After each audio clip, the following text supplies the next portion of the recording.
আসসালামু আলাইকুম। এখন আমরা দূরত্ব নির্ণয়ের অঙ্ক করব। তো বলা হচ্ছে একজন মাঝি স্রোতের অনুকূলে 2 ঘন্টায় 6 মাইল যায় এবং 5 ঘন্টায় যাত্রাস্থানে ফিরে আসে। তার মোট ভ্রমণে প্রতি ঘন্টা গড় বেগ কত?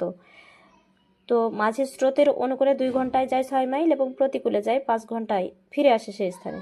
তাহলে তার মোট ভ্রমণে প্রতি ঘন্টায় গড় বেগ কত?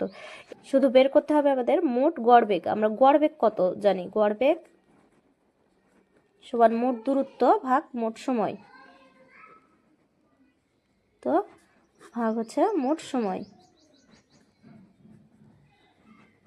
তো মোট দূরত্ব আমাদের কি পেলাম? 6 মাইল যায় অনুকূলে, আবার যাত্রা স্থানে ফিরে আসে, অর্থাৎ মোট দূরত্ব কত হবে? দূরত্ব সমান 6 যোগ 6 সমান 12 মাইল। এবং মোট সময় কত? মোট সময় অনুকূলে হচ্ছে 2 ঘন্টা এবং প্রতিকূল অবস্থায় অর্থাৎ যাত্রা স্থানে ফিরে আসছে 5 ঘন্টায়, তাহলে 7 ঘন্টা। সুতরাং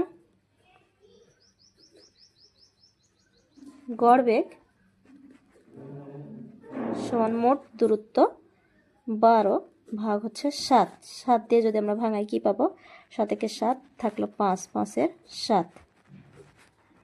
পার ঘন্টায় এত মাইল যাবে, অর্থাৎ প্রতি ঘন্টায় যাচ্ছে কত মাইল? 1/5 5-এর 7। তো এটাই হলো নির্ণয়ের অ্যান্সার। এতক্ষণ আমাদের সঙ্গে থাকার জন্য আপনাদের অসংখ্য ধন্যবাদ।